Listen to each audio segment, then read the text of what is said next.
Olá, amigos telespectadores do programa Fronteiras da Ciência. Olha, no programa de hoje nós vamos dar continuidade ao que eu comecei a fazer a semana passada com aquele jovem, que eu até brinquei que era o The Good Doctor aqui da Baixada Santista, né? O bom doutor, ele que apenas 20 anos, o Arthur Ataíde, né? Apenas 20 anos, no terceiro ano de medicina, um rapaz com uma competência incrível e autista. E hoje, então, eu quis dar uma complementação, porque nós estamos no mês do autismo, né?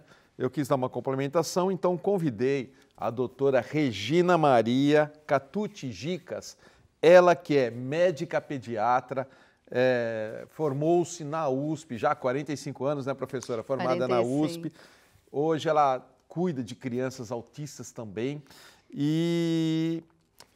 Por incrível que pareça, para minha surpresa, ela me contou que ela, agora, há 3 anos atrás, também foi diagnosticada com autismo e ela vai explicar muito mais sobre isso, agora um pouquinho mais do lado da ciência, da medicina e também do lado da espiritualidade, porque eu acho que a gente está devendo isso agora, nesse momento, tá bom? Então, esse é o nosso tema de hoje. Então, rapidamente, vou dar o recadinho aqui do nosso amigo Alberto Santini Filho, que é um dos grandes terapeutas ortomolecular aqui do Brasil, e nós estamos tendo aqui a oportunidade de tê-lo aqui em Santos, na Baixada Santista. Ele que faz um tratamento com uma técnica de terapia ortomolecular, que é com reposições de oligoelementos via derme, né? Trazendo enormes benefícios na nossa vida física, mental, espiritual, né? E ele é um estudioso, fez curso na China, na França, na Bélgica, também no Brasil. Já há muitos anos ele tem cuidado de muita gente através da ortomolecular. Você pode saber muito mais acessando o site Santini Ortomolecular, tudo junto, santiniortomolecular.com.br. Tem a Clínica São Paulo, mas a de Santos fica na rua Júlio Conceição 209. Falando que viu no Fronteiras, é o mesmo preço de antes da pandemia e ele ainda faz em 10 vezes no cartão. Então não tem como você não procurar um ortomolecular de qualidade com preço muito bom. Para agendar uma avaliação, é só ligar no 3232-1909. 13, né? Porque é Santos, 3232-1909. Doutora Regina, muito obrigado por ter aceito o meu convite. Está aqui com a gente, Eu que agradeço, indicação Jandir. do Newton Júnior aqui, Isso. você está aqui com a gente, né? Eu sou muito grata por ter essa oportunidade de a gente divulgar o conhecimento sobre o autismo. Eu acho que é um momento que as pessoas precisam dessa informação. Né? Dessa informação importante. A gente está até conversando aqui em off com a doutora Regina, porque muitas vezes hoje tem aumentado muito o número de autismo, nós vamos falar sobre isso, nos últimos tempos, e muitos pais têm crianças que não sabem que eles têm autismo ainda. A própria doutora Regina aqui me confessou agora que há 3 anos atrás, né, ela foi praticamente diagnosticada também com autismo. E eu quero começar por aí, doutora. Como que, né, 3 anos só, né, que a senhora passou grande parte da vida sem ter esse conhecimento, a senhora como médica, uma pessoa extremamente capaz, as melhores notas da USP, viu, gente? Olha, uma médica que está aqui com a gente, já entrar na USP já é difícil em medicina, a gente sabe muito bem disso, sou professor de cursinho há muitos e muitos anos, né? E eu sei da dificuldade de colocar um aluno na USP na medicina, e a senhora teve uma das melhores notas lá, e 3 anos atrás apenas a senhora percebeu que tinha os sintomas. Como isso? O que acontece? Eu fui trabalhar na Casa da Esperança de Cubatão, e a incidência do autismo hoje, lá nós temos 500 crianças deficientes, entre várias patologias, né? Há alguns anos a maior parte eram de paralisia cerebral. Hoje 60% do nosso atendimento é voltado às crianças autistas. Né? E eu fui percebendo que muitas características que as crianças apresentavam, eu tinha. Rigidez comportamental, não tem flexibilidade para mudança. A quebra de rotina traz desconforto, o tal sincericídio, né? Não ter muito filtro na hora de falar certas coisas com as pessoas. Fala na lata. E isso lá, como são todos os profissionais, fonoaudiólogos, fisioterapeutas, psicólogos, tudo, que atendem as crianças autistas, tem uma amiga que começou a me sinalizar, né, que eu tinha muitos traços. E eu resolvi fazer uma avaliação com o neuropsicólogo, a mesma avaliação que é feita nas crianças, com testes, escalas de rastreio internacionais, adaptadas à criança brasileira. E eu fui procurar essa neuropsicóloga. E realmente, qual foi a minha surpresa com o resultado final, né?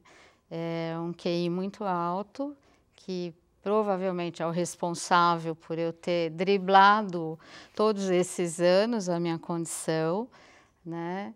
E um hiperfoco na medicina, um hiperfoco no estudo, que isso era uma coisa já desde a infância. Desde criança, seu hiperfoco? Desde criança. Na leitura, com uma memória muito privilegiada. Com dificuldade de fazer amizades? Sim. E dificuldade, até hoje isso? Sim. E dificuldade de prática de esporte também. O único esporte que eu sempre pratiquei foi natação. Eu sempre fui muito desajeitada, problemas de equilíbrio, assim, e você acaba se restringindo àquilo que te deixa confortável, né? E isso me trouxe uma certa paz, porque hoje, se eu não entendo uma piada, se eu não percebo uma ironia, isso é a regra, eu era a bobinha da turma, né? A linguagem também eles reclamavam. Você fala difícil, você não fala palavrão, isso me traz assim um conforto no sentido que falo, lembra que eu sou autista, né? Então hoje eu tenho. Mas sabe assim, o que é difícil entender? A gente, que nem a senhora tem um QI altíssimo e no entanto não entende ironia. Não é uma É um contrassenso, contrassenso, né? é. Parece, é porque você tem um bloqueio da emoção, né? Perceber a emoção do outro muitas vezes é difícil, né? Você está sendo grosseiro em alguma coisa que você fala, mas o que eu falei? Mas isso te ofendeu? Você não perceber a nuance, né? E ao longo da sua vida foi muito assim? Alguma coisa que você fala, por não ter censura? Não é só uma questão de censura, a forma como falar? A forma de falar. Que fala você... Eu vou te dar um exemplo, assim. Eu estava no 5º ano da faculdade e teve uma intercorrência com um paciente lá no Hospital das Clínicas, ele acabou falecendo. E eu saí do quarto, depois do atendimento, tudo, venho andando, e vem uma senhora e pergunta, qual é o quarto do senhor fulano? Ah, o seu fulano acabou de morrer. A pessoa começou a chorar, claro, óbvio, né? Como uma quintoanista de medicina dá uma notícia dessa? Não perguntei quem é a senhora, o que a senhora é dele, sabe? Eu revendo essa cena hoje, eu acho um absurdo. Hoje você compreende. Né? Eu acho um absurdo ter reagido dessa né? forma. Eu acho que essa cena é a mais emblemática da falta de filtro e de empatia daquele momento, né? Claro, ao longo do tempo eu me tornei uma pessoa que consegue escutar a mãe, né, que representa a criança, que em pediatria é muito difícil nesse aspecto, porque não é a criança que te conta o que ela sente, é a mãe. Então, você tem um filtro do adulto que convive com ela. Entendi. E você prestar atenção, escutar, fazer as conexões adequadas, tentar definir as suas hipóteses diagnósticas, não é uma tarefa assim tão fácil, né? Aquele protagonista do filme The Big Bang, ele se encaixa completamente nessas qualidades, né? Um intelecto muito acima, mas não entende ironia, é preso dentro preso dentro da sua rotina. Então ele come sempre a mesma coisa, vai sempre no mesmo restaurante, tem que ser no mesmo não quer dia. mudar. Mas assim, o seu café da manhã em geral é sempre igual. Os pratos que você escolhe quando você vai naquele restaurante em geral é o mesmo, né?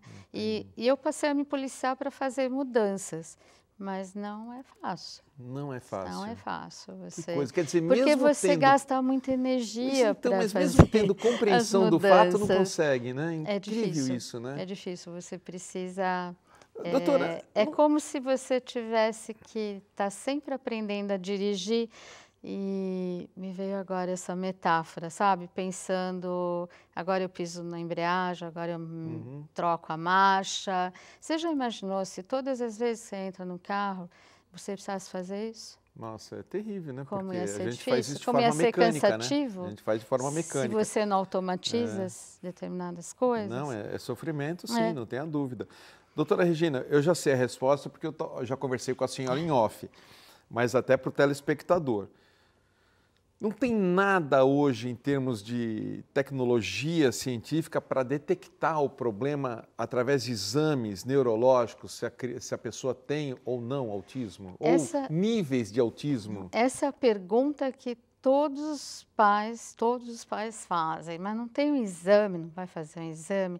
Infelizmente ainda não. O cérebro é exatamente Né? igual de qualquer pessoa? É igual, a avaliação é comportamental. Só comportamental, Só comportamental. mas não detecta nenhum exame, claro uma tomografia, que você... Não, detectar o autismo não. O que você pode pesquisar é se não tem outros agravos concomitantes. Por exemplo, criança autista, você chama, ela não responde.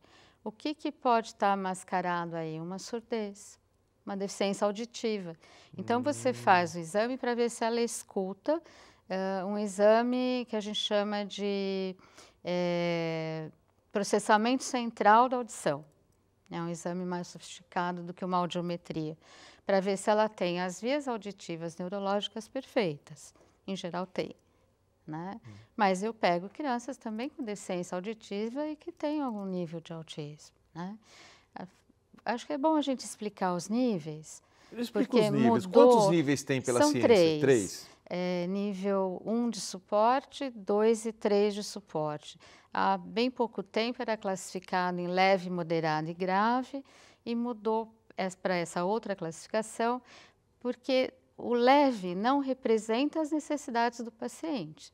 É leve para quem, né? Porque a família vai despender bastante tempo em treinamento, em terapias, mesmo para uma criança que tem um nível leve.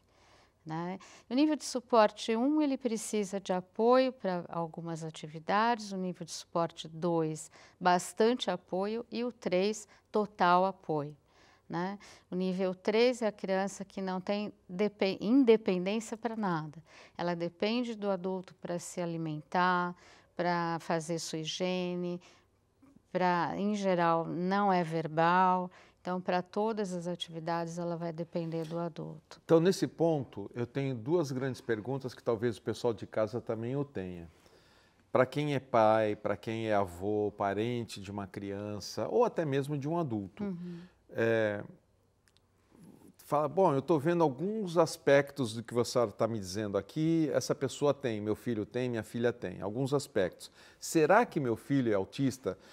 Como saber se é ou não é? E segunda pergunta, se for autista, quer saber mais ou menos o nível, mas independente disso, o que fazer depois se você descobrir que tem o autismo? Então, vamos à primeira. Né? Você tem sinais, vamos dizer assim, né? Que seria crianças com retardo do desenvolvimento neuromotor. O desenvolvimento do bebê, ele tem critérios muito claros. Você tem hoje idades em que as crianças fazem determinadas coisas de forma muito bem delimitada. Por exemplo, aos 6 meses, um bebê senta sozinho, por exemplo, permanece sentado. Com 9 meses, ele fica em pé com apoio. Com 1 ano, ele anda. E você tem pequenos desvios nisso. Se ele andar com 1 ano e 2 meses, está dentro do padrão normal. Mas se ele, ou típico, né? Se ele for andar só com 1 ano e meio, você tem que ter um sinal de alerta. Mas ele pode ser autista e estar dentro dos padrões normais também aí, né? Você tem retardos no desenvolvimento motor. Isso é geral? Geral. Geral. É geral. Você teve algum? Porque você foi... Isso eu não sei te descobriu há 3 anos, vai ter que ser com a sua mãe. Vai ter que questionar a sua mãe. Já falecida há bastante tempo. Então quer dizer que todo autista tem esse retardo? Tem retardos nos marcos do desenvolvimento neuromotor. Então, isso é um ponto então importante. A criança que não fala nada com 1 ano de idade já liga o alerta. Com 1 ano de idade, ela tem que falar pelo menos 2 palavras, balbuciar, dar tchau, mandar beijo, essas coisas que você vê normalmente. Se a criança tem um quadro Eu não de sabia disso. autismo, você não vai ter esse desenvolvimento, tá? Um bebê que chora muito, que fica muito desconfortável e muitas vezes até tem menos de 1 ano, um bebê inconsolável, né? Restrições alimentares muito grandes, só aceita um tipo de alimento ou 2, não consegue mudar a textura do alimento, aceitar outra alimentação. Falei dos marcos de desenvolvimento, né? E se descobrir, o que fazer, choro. doutora? O que nós vamos fazer? Procura o seu pediatra em primeiro lugar, porque os pediatras são treinados para essa questão dos marcos do desenvolvimento, né? E o profissional que você vai... Mas não pela faculdade, né? Não pela Pela faculdade. faculdade, sim, porque na pediatria, como a gente cuida do desenvolvimento normal da criança, você tem isso bem definido. Mas você não teve nenhuma matéria sobre autismo na faculdade? Não, e isso é verdade. Eu me lembro que até a residência eu não tive nenhuma aula sobre autismo infantil. E hoje tem nas faculdades ou não sabe? Eu não sei te falar como é que estão os Vamos ver com meus currículos atuais. colegas médicos que dão aula em faculdade para saber eu isso, fiz residência na época ainda que a residência era de 2 anos, né? Hoje a residência médica são de 3, a residência de pediatria são 3 anos, pediatria geral. E a especialização ainda vem depois, né? Com 1 ou 2 anos. Neuropediatria ainda é mais extensa. O profissional que você deveria procurar seria o neuropediatra. E aí ele vai pedir o apoio dos neuropsicólogos nas escalas de rastreio, como eu coloquei, para ver quais são os pontos específicos de deficiência, né? E para ver também como é que você vai estabelecer o tratamento. Entendido. Tá? O que não é um trabalho muito fácil dentro do SUS, né? Você passar com um pediatra que te encaminha para o neuropediatra, são profissionais raros.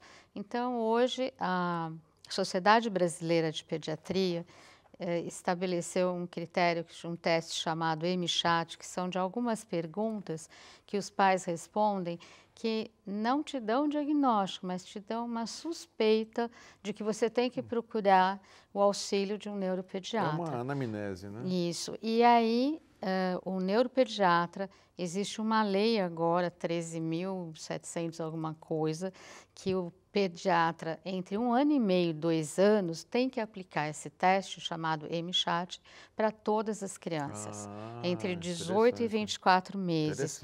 Isso é bem recente, tá? É deste ano que saiu essa lei. E a gente está num processo de estabelecer esse screening, né, para as crianças em todos os consultórios pediátricos. Doutora, no próximo bloco eu vou querer saber 2 coisas. Primeiro, por que tem aumentado tanto os casos de autismo ao longo do tempo? O que está acontecendo? Por que está aumentando? E segundo, vamos entrar no lado espiritual também. Vamos sair do lado médico, vamos entrar no lado espiritual, que ela também tem uma boa resposta para isso. A gente volta já. Olá pessoal, estamos de volta hoje no nosso segundo bloco, conversando com a doutora Regina Maria Catucci Gicas, ela que é médica pediatra, cuida de crianças autistas, 60% das crianças, como ela falou aqui, são autistas, e estamos falando sobre o autismo na visão médica e agora também na visão espiritual, né? E deixa então aproveitar, porque como esse mês é o mês do autismo, está ocorrendo o primeiro encontro de conscientização do transtorno do espectro autista aqui na Baixada Santista, que vai de 1 a 30 de abril em diversas casas espíritas. Nós vamos até falar um pouquinho mais do lado espiritual agora, e em diversas casas espíritas estão se tratando desse assunto aí, né? Com muitas palestras de conscientização. Mas você fala assim, mas como é que eu vou saber em qual casa, que dia, horário? Não tem problema, entra no Instagram, vai estar aí na telinha, NJR, N de Newton, tá? E JR de Júnior, NJR Psicanalista, tudo junto. Coloca lá no Instagram, N de navio, no caso de Newton, JR Psicanalista. Entra lá no Instagram que você tem aonde está ocorrendo as casas, e aí a entrada gratuita, você vai lá, assiste e pode se informar. Eu acho que o programa de hoje é muito importante exatamente porque, às vezes, os pais podem até ter desconfiança de algumas atitudes da criança, falar, não é muito normal, né? Não que não seja normal, mas estranha, é algo estranho em relação às demais crianças, e os pais ficam meio assim, né? E essas características que a senhora deu, doutora, eu acho que é muito importante para os pais saberem se é ou não, né? Tem algum nível de autismo. Mas eu perguntei o seguinte, no bloco anterior, por que nós estamos tendo um aumento tão grande de autismo? A senhora me deu uma estatística agora há pouco que eu fiquei surpreso, de 2014 e de 2022, Sim. não é? Isso é Repete para nós, por favor. pelo CDC americano. Então, em 2014, nós tínhamos um autista para cada 150 nascimentos, e em 2022, essa estatística ela é realizada a cada 2 anos. Isso é verificado.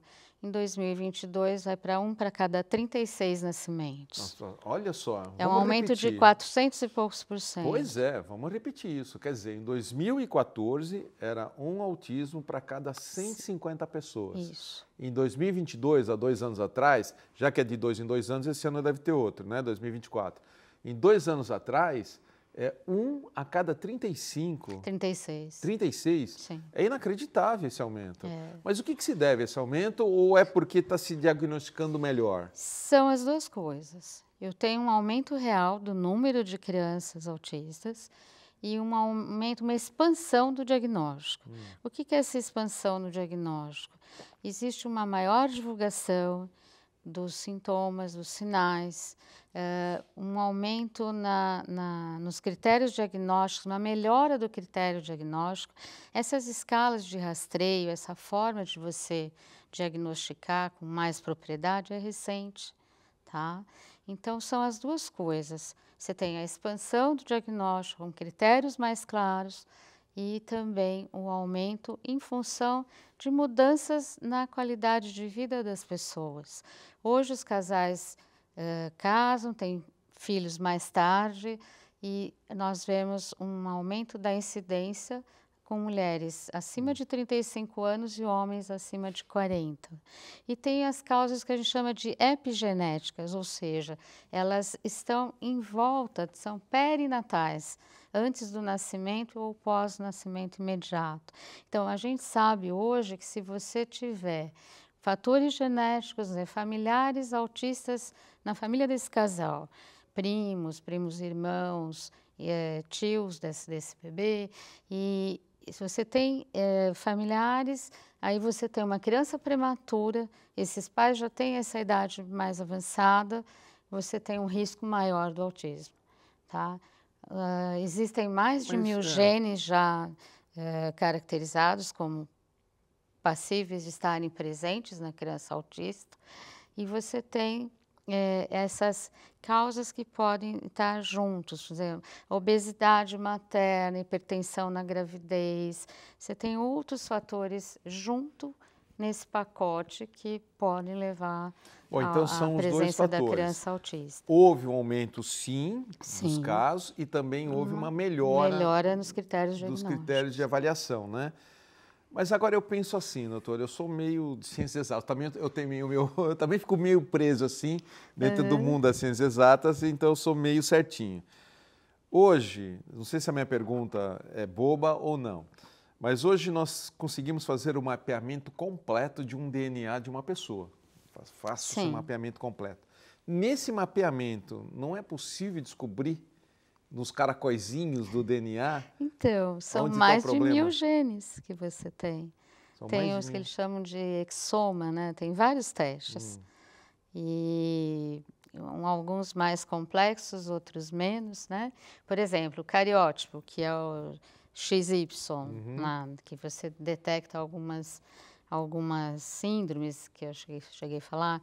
A síndrome do X frágil é uma síndrome que o autismo acompanha, né? Então, eu posso verificar numa criança, por determinadas características físicas até dela, se ela tem a síndrome do X frágil, tá? Esse seria um primeiro exame. Aí tem um outro que é mais específico, você levanta determinados genes. E tem um mais completo, que custa 8 mil, 10 mil reais, que você vê todo o mapeamento genético, tá?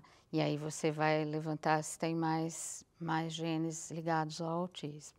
Entendi. Então, atualmente, é inviável você fazer esse levantamento nas crianças que você suspeita. Você faz isso quando você tem, por exemplo, na associação do X frágil ou na síndrome de Rett, que compromete muito mais. Então, em crianças sindrômicas, você tem o autismo dentro de outras síndromes. E aí você acaba fazendo essa pesquisa. Em determinadas circunstâncias, quando você lida com serviços universitários, até você pode conseguir esse resultado genético.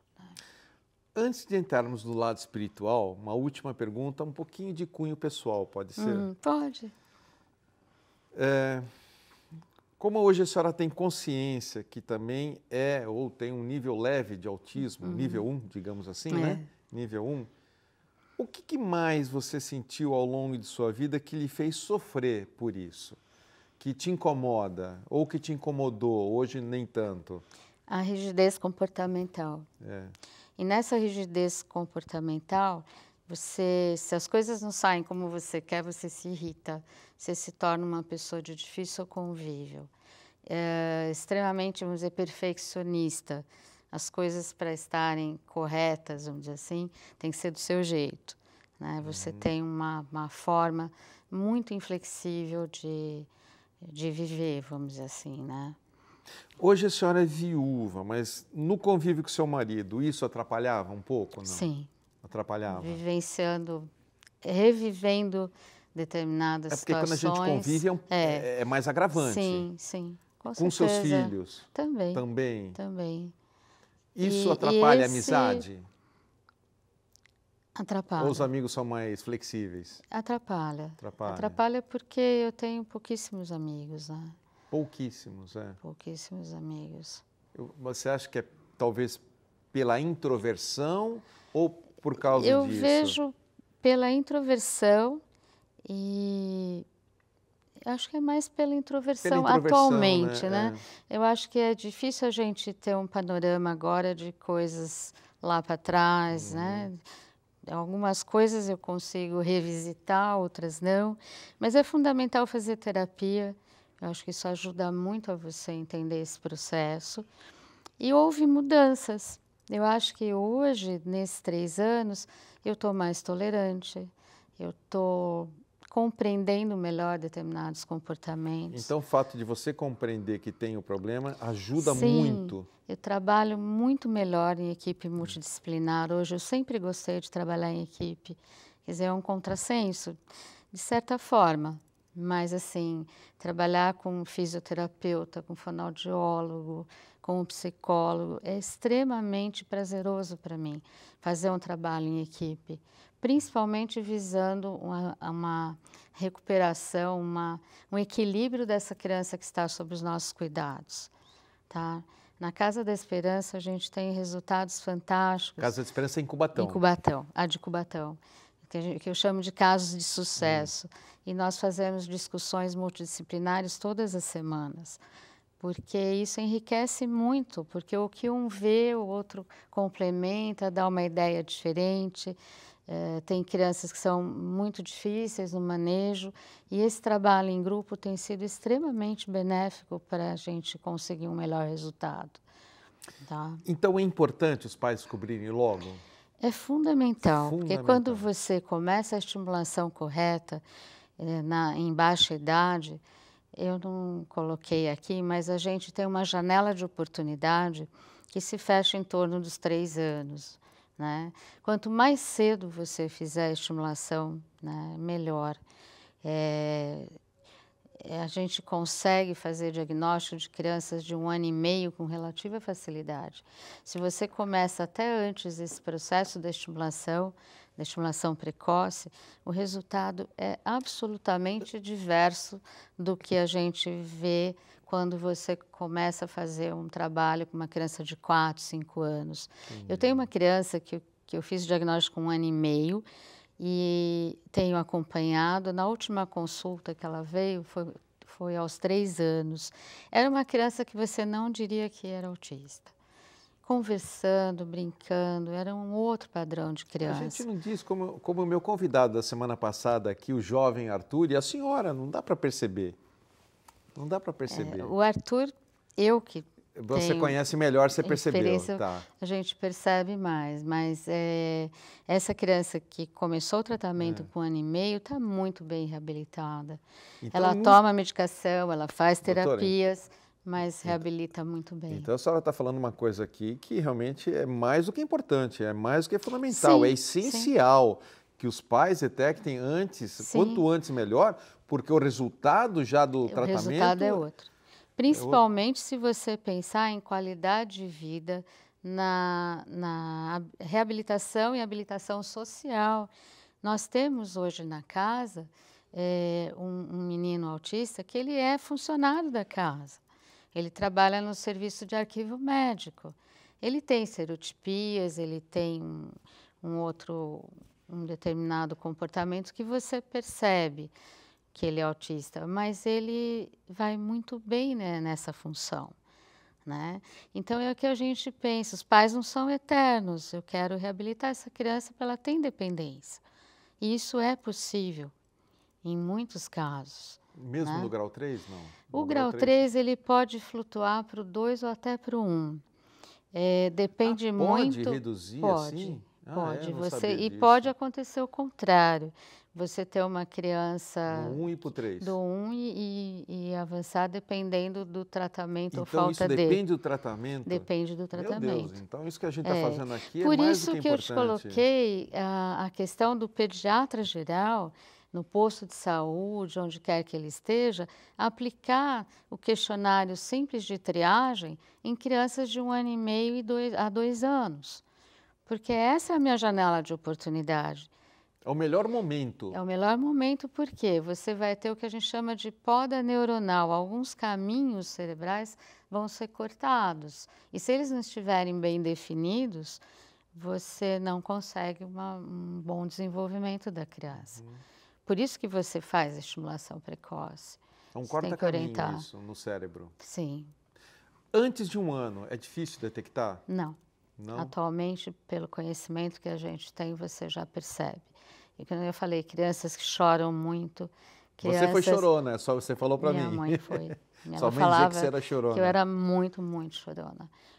O que acontece? Você fala assim, mas é chorona, é a criança que chora muito. A gente chama de crise disruptiva ou são crises de birra, e não vou entrar agora na questão de você diferenciar uma da outra, mas assim, crianças que têm aquelas crises de se jogar no chão, bater a cabeça, morder, jogar objetos longe quando são contrariadas e tudo. Se você tem mais de uma crise por dia, mais de 20 dias por mês, pode levar no neuropediatra que tem que investigar.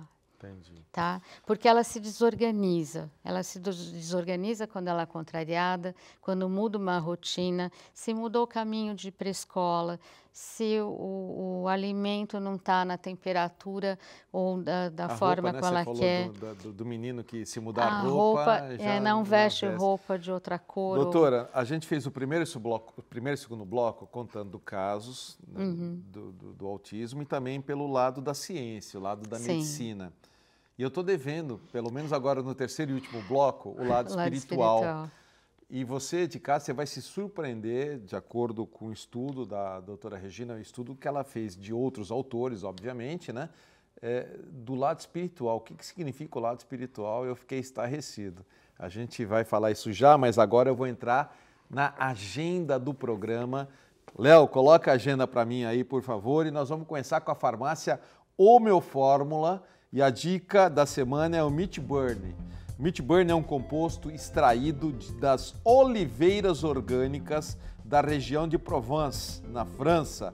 Meat Burn auxilia na redução do peso corporal e diminuição de medidas, aumento da vitalidade e energia e melhora a disposição, previne o envelhecimento, auxilia na regulação do metabolismo dos carboidratos e lipídios, aumenta a produção e energia dos mitocôndrias e desinflama o corpo. Para saber mais, procure uma das farmacêuticas da Homeofórmula. Endereço: Rua Bahia 194, no Gonzaga, Bahia 194. E tem também um empório que pertence à Homeofórmula, que é na Rua Tolentino Filgueiras 149. Segundo comunicado é o Espaço Teravitas. Atenção, olha que interessante, preste atenção.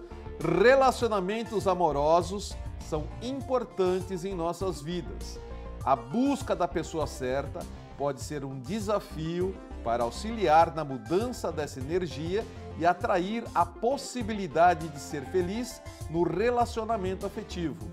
O Teravitas então anuncia a vivência, ativação da energia amorosa, promovendo a atração do par ressonante. Interessante, né? Venha você também ativar essa energia do par ideal em você. Vai ser no dia 4 de maio. Tome nota aí, ó, 4 de maio. Inscrições pode ser pelo site teravitas.com.br, né? teravitas.com.br, ou pelo WhatsApp 13 99 141 7572. Vou até repetir. 99 141 7572. E a gente encerra a agenda com a Seitonoye do Brasil, Regional Santos, que tem um convite especial. Todos estão convidados para participar do ciclo de palestras da prosperidade. É um momento especial para você expandir seus horizontes, descobrir novas possibilidades e fortalecer sua conexão com a prosperidade. Não perca esta oportunidade e embarque nesse ciclo de estudos da prosperidade para autodescoberta e crescimento.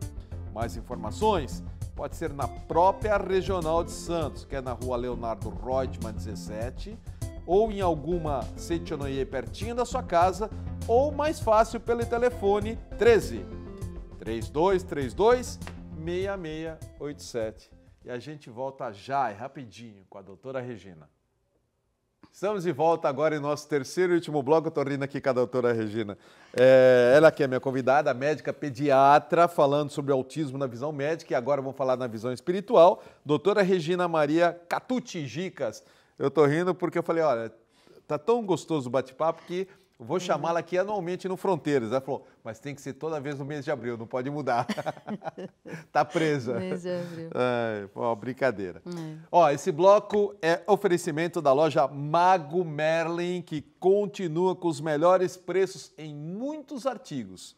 Olha lá, vela por quilo, vela de 7 dias, incensos, imagem de orixás, dos deuses, de Wicca e muito mais. Além dos banhos de ervas e os banhos líquidos para limpar e atrair só coisas boas, energia positiva.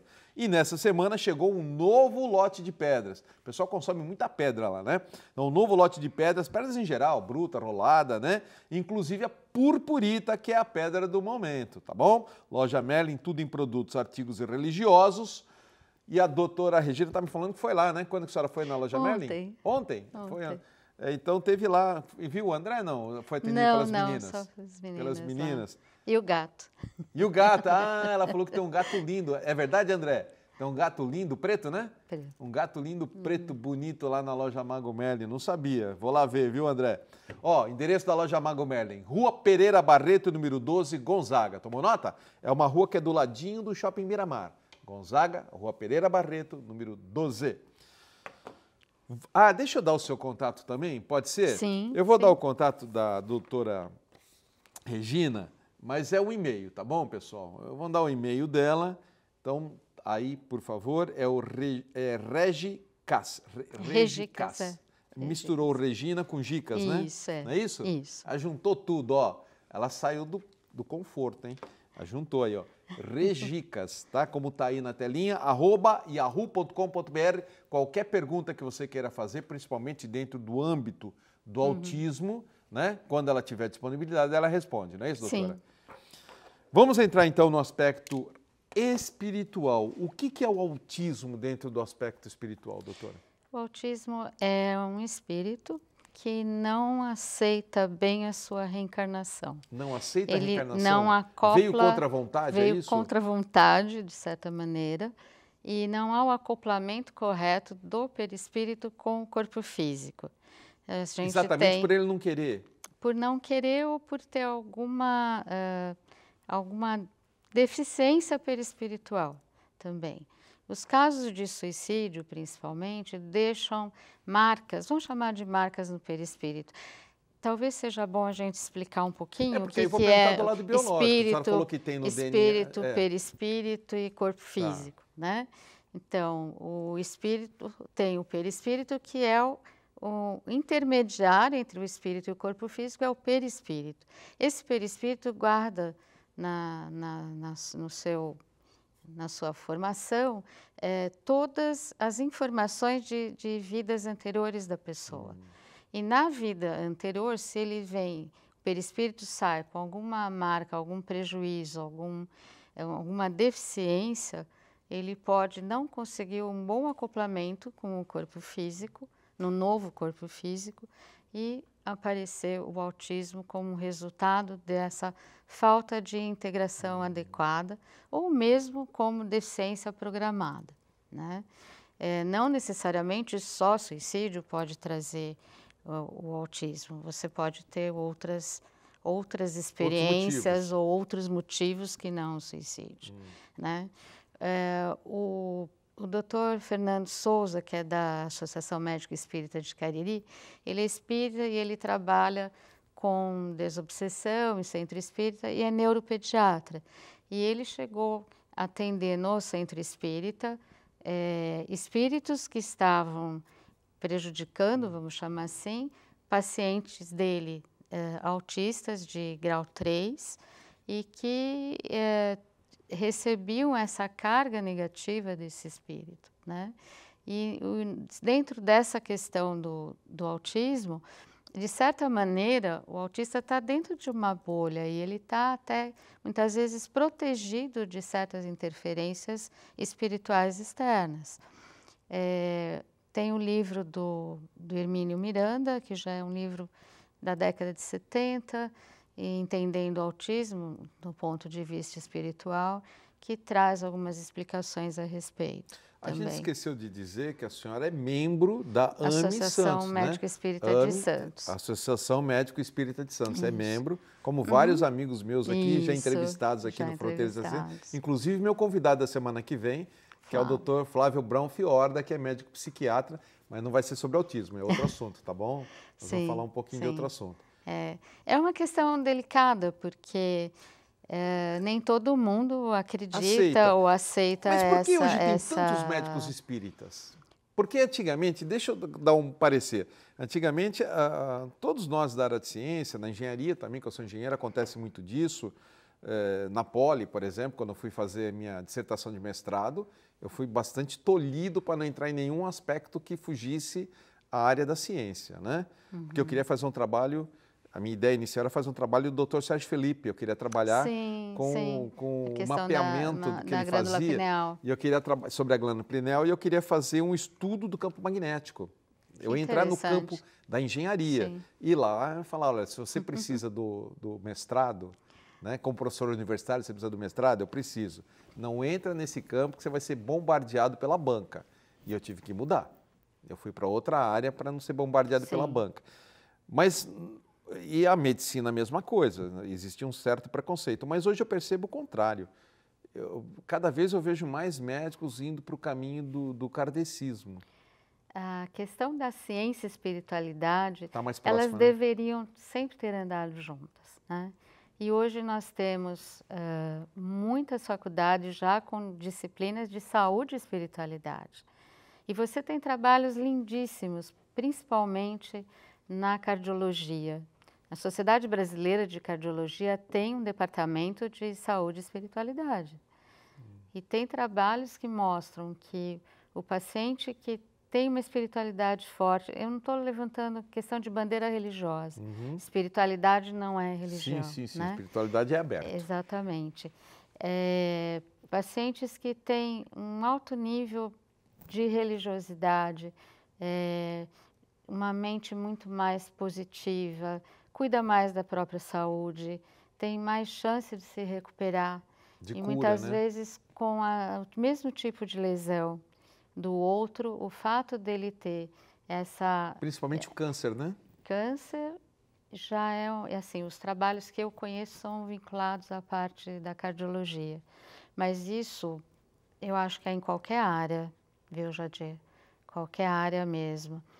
Tem um médico americano que escreveu um livro chamado Amor, Medicina e Milagres, e ele mostra a diferença dos cuidados paliativos, ele tinha um grupo de pacientes que ele acompanhava, fazia terapia semanal, né, uma roda de conversa com esses pacientes, e as que tinham essa espiritualidade maior, essa confiança, essa mente mais positiva, não é só uma questão de fé, é uma questão de postura mesmo. Elas viviam mais.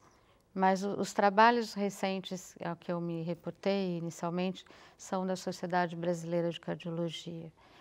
E eu acho que faz toda a diferença, Faz toda a realmente diferença, faz. né? A pessoa que tem uma Faz. crença, independente da Sim, religião, né? ela vive melhor até esse processo do morrer, né?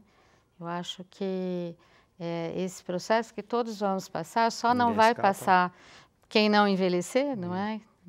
Eu acho que não chegar no envelhecimento, né? Você só não vai envelhecer e passar por determinadas doenças se você não chegar na velhice mesmo, se você morrer antes, né? Então, isso é fundamental. E está se colocando porque alguns efeitos, vamos dizer assim, não, mas fulano está com tal problema, já deveria ter morrido, o que que aconteceu? Que está diferente do padrão diagnóstico que a medicina Tá fugindo da sabe curva, que né? existe, que fugiu da curva. E aí você vai investigar, você só acha a questão da espiritualidade. Do otimismo, né? A pessoa tem E outro fala, aspecto, tem né? outra postura.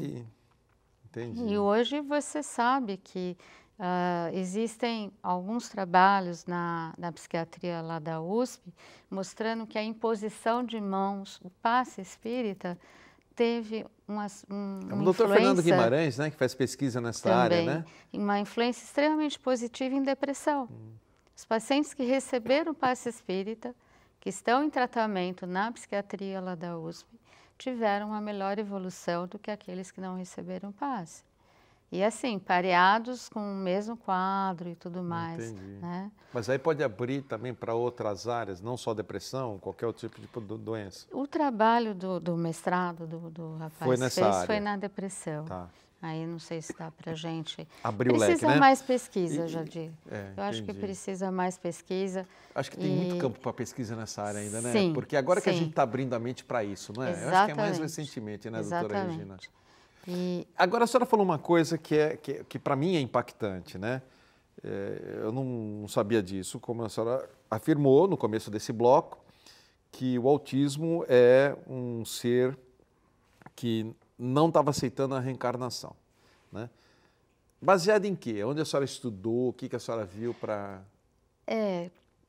Como espírita, né? Eu Sim, frequento o Centro Ismênia de Jesus e eu Junto com o participo... D'Alessandro. Da Alessandro. E eu participo dos trabalhos chamados de desobsessão, de diálogo com esses espíritos, né? E o diálogo com esses espíritos obsessores, vamos dizer assim, trouxeram essa informação de que eram inimigos daquele indivíduo que está reencarnado, que está com esse quadro de autismo. E teve um presidente da Federação Espírita Brasileira que também deu essa informação. Ele tem um filho autista já de quase 40 anos e ao longo dos anos, ele falou, da vida do meu filho, eu dialoguei com mais de 40 espíritos obsessores que estavam interferindo no quadro desse filho.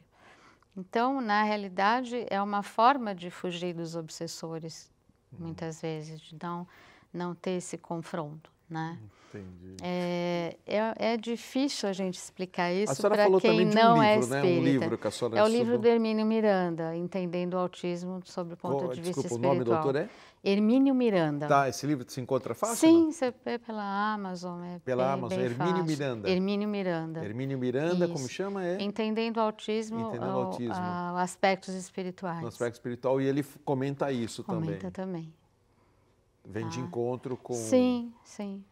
Entendi. Eu gostei muito da entrevista que o Fernando Souza, dá para ver no YouTube, sobre essa questão da criança autista que ele atende e que ele chegou a dialogar com um dos espíritos que obsediava, vamos dizer Essa criança. a criança. E o Foi que bem disse esses interessante. espíritos? É que era um indivíduo que tinha derrubado muitas árvores e era assim uma forma vamos dizer assim, de vingança em cima de alguém que tinha prejudicado tanto a natureza. Era Mas bem, ele bem escolheu isso? significativo. Seria ele que escolheu essa vinda com esse karma? Com esse karma? Esse karma? Não, ele não dá essa informação, Jadir, né? Mas ele fala que realmente a questão espiritual é fundamental na questão do autismo. Agora eu vou misturar os dois lados, ciência e espiritualidade. Se a pessoa, de certa forma, escolheu, é um karma da pessoa vir com o autismo, onde entra, então, o aspecto de DNA da família, aquela hereditariedade dos problemas, como a senhora também me disse aqui agora há pouco, né, que existe uma chance maior quando a família já tem casos. Quer dizer, está dentro da hereditariedade. Você tem um grupo familiar comprometido aí, né? Na realidade, não é só um indivíduo, porque a questão do amor incondicional que você tem para cuidar dessa criança, pode ser que os familiares ali estão comprometidos com a questão, com a problemática, né? E aí envolve também os familiares, não só, porque eu estou pensando só na pessoa, não, né? tem uma reparação aí que é de um grupo familiar. Tá. Porque o amor tem que ser incondicional. Para você cuidar desse indivíduo é realmente muito difícil. As mulheres ficam muito sozinhas, porque muitas vezes os pais não aguentam. Outra coisa que a senhora me falou, que a incidência em homens é muito maior, né? Sim, 4 meninos para uma menina. 4 meninos para uma menina. Sim. Quer dizer que de cada 5 casos, 4 são meninos e uma menina. 20% mulher e 80% homem. Meninos. Por que dá mais em homem, então, doutora? A gente não tem Não ainda tem também essa estudo para isso. resposta, né? Por isso, estamos num caminho. Eu não sabia que era essa proporção, não. Num caminho de pesquisa, de estudo e de estar se desenvolvendo. Eu não lembro exatamente o nome da técnica, mas tem a questão da falta do contato visual. E tem um trabalho que é através de laser, que ele mapeia para onde a criança, ela está até sentada no colo do pai, para onde a criança está olhando. E esse olhar da criança que foca em locais diferentes do rosto, quando é apresentado um rosto para ela, e através de inteligência artificial você tem 80% de chance de acertar se a criança tem autismo ou não. É um trabalho pioneiro, sim, muito nova pesquisa, e talvez seja o primeiro dado objetivo que você vai ter, exame objetivo, para ver se a criança é autista. Legal. Porque ela não consegue ter o mesmo olhar de quem não tem o transtorno. Agora, doutora, eu achei que esse programa teve uma coisa muito importante, foi o que a senhora disse aqui, que é a janela, 1 ano e meio, a 2 anos, muito importante os pais detectarem. Então, você, pai, você, vô, familiar que está vendo esse programa, tem que detectar se tem ou não, porque às vezes é tão sutil que a gente não percebe, né? Então, é importante detectar, porque ela acabou de afirmar durante esse programa que o resultado é muito melhor quando se detecta antes, porque já começa a trabalhar e nessa faixa etária você consegue muitas vezes, burlar os problemas, né, doutora? Uma boa reabilitação. Boa reabilitação. Eu vou deixar mais uma vez o seu contato. Quem quiser fazer uma pergunta para a doutora, o e-mail dela é regicas, né? Regi de Regina, já misturou com Gi de Gicas, que é o sobrenome. Então, regicas, o K é com, não é K, não é C, é K, né? K. regicas@yahoo.com.br. Vou aproveitar também para falar do próximo programa, que vai ser com o nosso amigo Dr. Flávio Brown Fiorda, que é médico psiquiatra, e o assunto será saúde mental e reencarnação. Olha aí, mais uma vez, ciência e espiritualidade junto aqui, por isso que nós estamos no Fronteiras da Ciência, né? Ciência e espiritualidade, né? Então, o assunto com o Dr. Flávio Brown Fiorda, saúde mental e reencarnação. Agradeço ao Newton Júnior por tê-la me apresentado, um prazer inenarrável conhecê-la pessoalmente, Obrigada, adorei. Jardim. Eu acho que foi muito importante a sua presença aqui no Fronteiras. Todo mês de abril a senhora estará aqui. Se Deus quiser. Muito obrigado.